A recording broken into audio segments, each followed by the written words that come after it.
Au moment où la paroisse de Saint-Martin est fondée en 1774, évidemment, il n'y a pas d'église.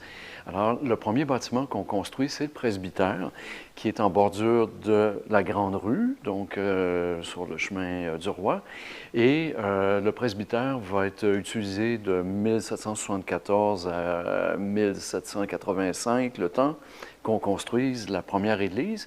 Et le culte se tenait au deuxième étage du presbytère. Et donc, en 1782 à 1785, on construit une église dont on a peu d'images comme telles.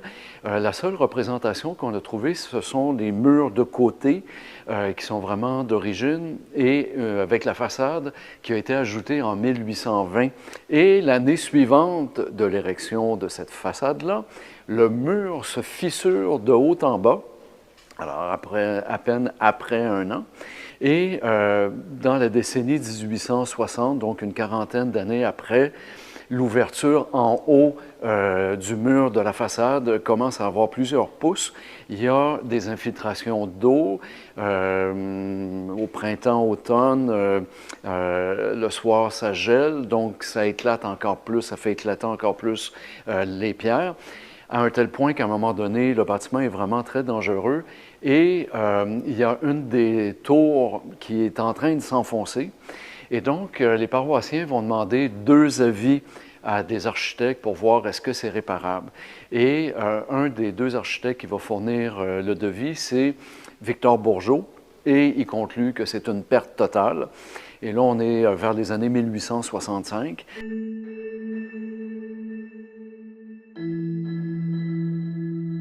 Donc, Victor Bourgeot est issu d'une famille de menuisiers dans la Nodière, autour de Lanoraie, ce secteur-là de la Nodière. Et sa famille, il y avait beaucoup de charpentiers, des menuisiers. Et lui-même, avec ses frères, va constituer une équipe volante au 19e siècle pour aller réparer les églises de la région de Montréal. Et à un moment donné, donc, il y a un contact avec Monseigneur Bourget pour fournir les plans d'église, notamment en 1851 chez les Oblats pour faire l'église Saint-Pierre-Apôtre, qui va vraiment lancer sa carrière à Montréal. Donc, Victor Bourgeot devient l'architecte attitré de Monseigneur Bourget à partir de la fin des années 1850. Et ils vont pouvoir faire ensemble, Bourget-Bourgeot, beaucoup d'églises. Et ce qu'il faut comprendre, c'est qu'à Montréal, à cause du monopole des sulpiciens, Monseigneur Bourget ne peut pas vraiment créer de paroisse parce que les sulpiciens ont le monopole. Alors, il va aller en fonder dans son diocèse sur l'île Jésus.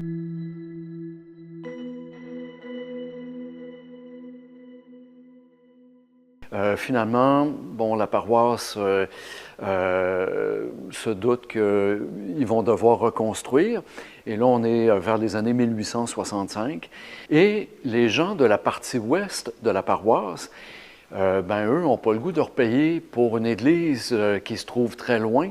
Alors, ils vont faire pression sur l'évêque pour créer une nouvelle paroisse, et ça va être la paroisse Sainte-Dorothée. Et ça va conduire Victor Bourgeot à faire non pas une église, mais 2 églises.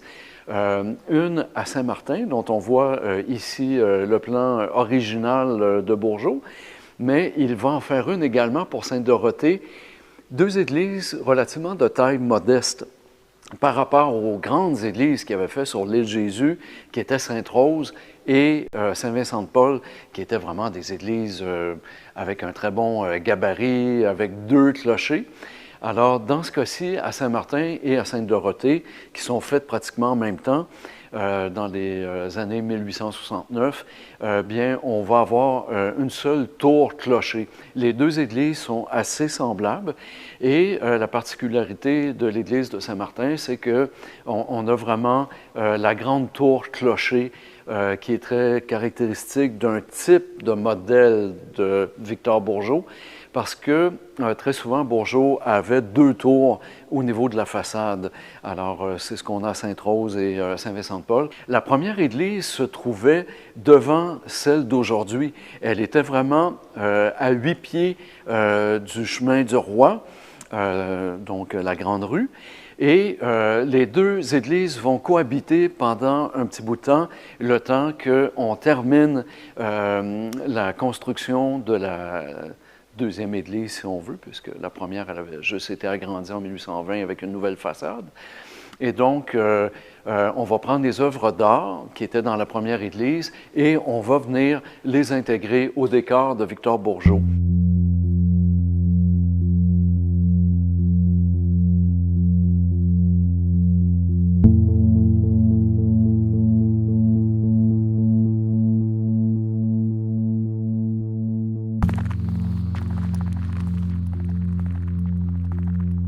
Le 19 mai 1942, l'inimaginable se produit.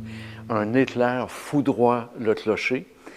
Les paroissiens, très alertes, vont réussir un exploit, réussir à sortir le maximum d'œuvres qu'ils vont pouvoir de l'Église.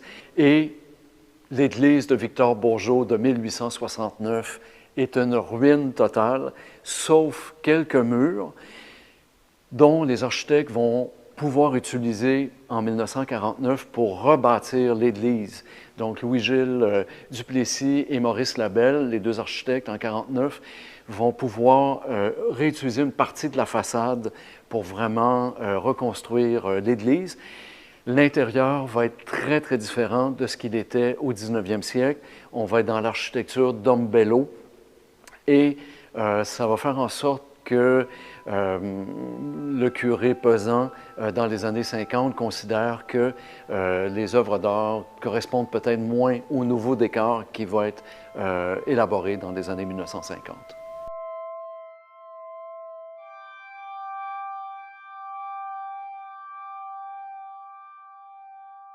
Lorsque j'ai pris connaissance de l'incendie de l'église en 1942, j'ai vu qu'il y avait un tout jeune homme, Georges Barbe, qui est monté pour essayer d'éteindre le feu dans le clocher de l'église. Et je l'ai retracé, donc beaucoup plus âgé, 60 ans plus tard. Là, j'avais vraiment un témoignage de lui, de ce qui avait été sauvé, d'après lui, où c'était rendu, comment ils avaient aussi réagi, comment ils ont sorti les œuvres. Le clocher, en fait, le feu était dans le clocher, donc l'église, on ne savait pas trop si elle était en danger ou non. Donc, il y a quelqu'un qui a affaire au curé de dynamiter le clocher puis conserver l'église. Le curé a dit non, c'est selon la main de Dieu. Donc, on laisse faire les choses et finalement, le clocher s'est effondré à l'intérieur de l'église. Bon, il y a des œuvres, évidemment, qui sont disparues, mais il y a des œuvres qui ont été dispersées. Il y a des gens qui ont été dépêchés sur le lieu, des gens du gouvernement du Québec, pour essayer de de sécuriser les œuvres.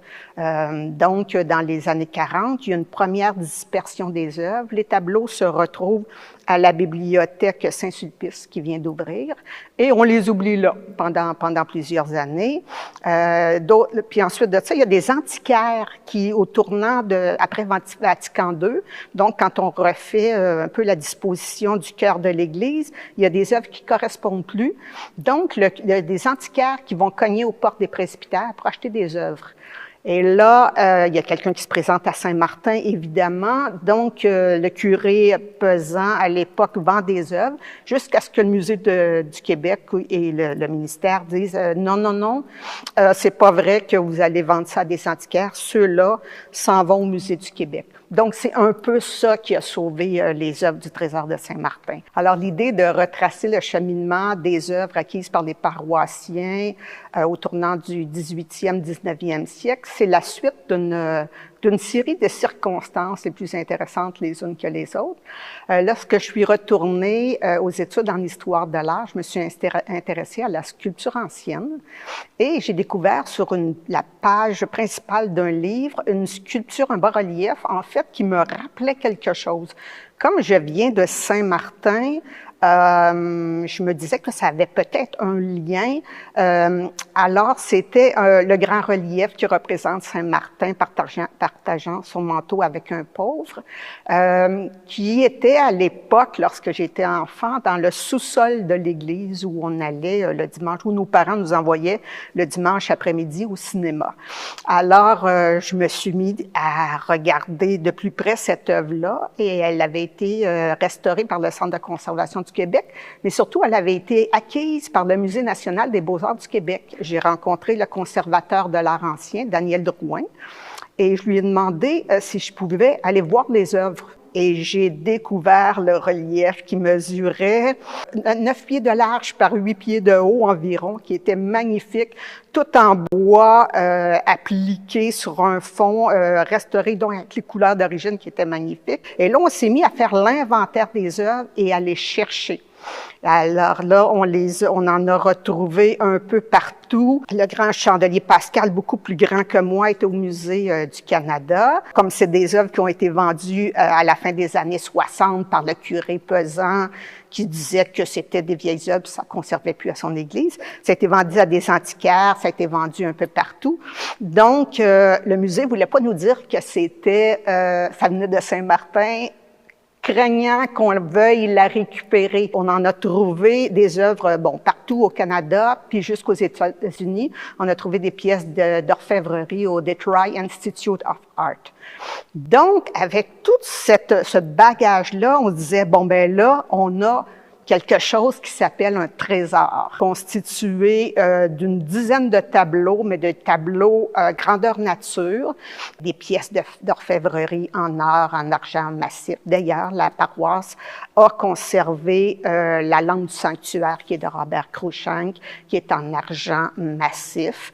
Et on cherchait, en fait, sur les calices, les ostentoirs, tout ce qu'on voyait dans les musées, les initiales qui nous disaient qui étaient l'orfèvre qui les avait fait.